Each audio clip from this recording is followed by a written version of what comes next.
Hello all, అందరూ ఎలా ఉన్నారు? అందరూ బాగానే ఉన్నారా? కామెంట్స్ చేయండి. ఇక ఈ సాటర్డే రోజు ఇక్కడ మా అమ్మ చేస్తున్న హడావిడి ఏంటంటే బెల్లం తాలికలు చేయబోతుంది. మీ అందరికి బెల్లం తాలికలు చేయడం వచ్చు కాబట్టి అంత ఎక్స్ప్లెయిన్ చేయట్లేదు. వీటి కోసం ఇక్కడ బియ్యం పిండిలో వేడి నీళ్ళు వేసి కలుపుతారు కదా, అందులో మా అమ్మ కొంచెం ఉప్పు బెల్లం కూడా కలిపింది. నేను హాట్ వాటర్ లో బెల్లం వేయడం ఇదే ఫస్ట్ సారి చూస్తున్నాను. ఏంటమ్మా ఇది అంటే కొంచెం ఫ్లేవర్ గా ఉంటుందని వాటర్ వేసిందంట. ఈసారి మా అమ్మాయి బెల్లం తాలికలు కొత్త స్టైల్లో చేయబోతుంది. ఇక బియ్యం పిండిని ముద్దలుగా కలిపేసుకుని ఇంకో చిన్న గిన్నెలో బియ్యం పిండి కూడా కలిపేసుకుంది.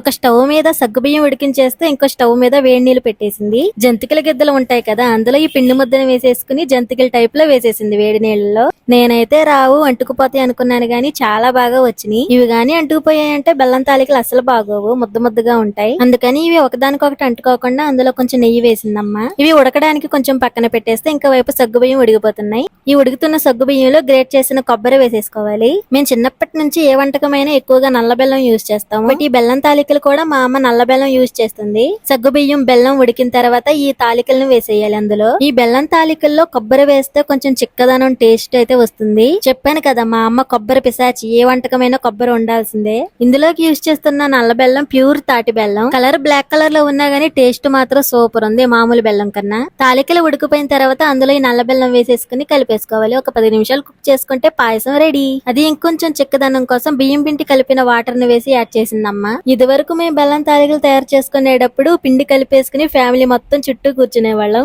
అందరం కలిసి తాలికలు చేతితో చేసేవాళ్ళం. అలా చేసి స్వీట్ వండుకుని తినేటప్పటికి తెల్లారిపోయేది.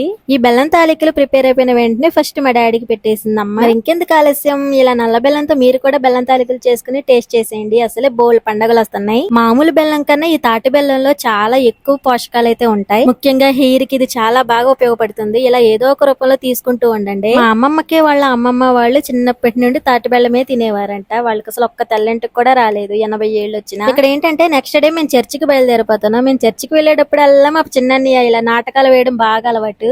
చర్చికి వెళ్ళడానికి బాగా రెడీ అయ్యి కూర్చున్నప్పుడు ఇలా వచ్చి అల్లరి చేసేసి జుట్టు మొత్తం చెరిపేస్తాడు.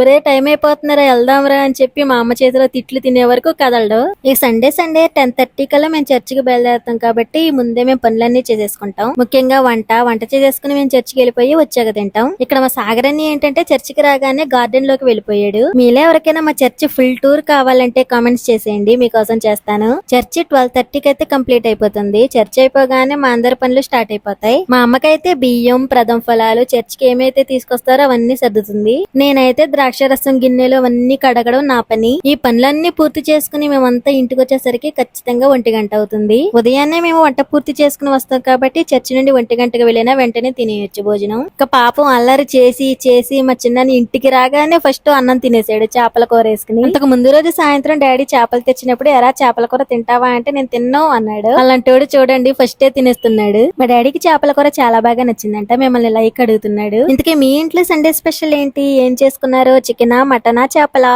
కామెంట్స్ చేసేయండి. వీడియో నచ్చిందా? లైక్ చేయండి, షేర్ చేయండి. థ్యాంక్ యూ, టాటా, బాయ్.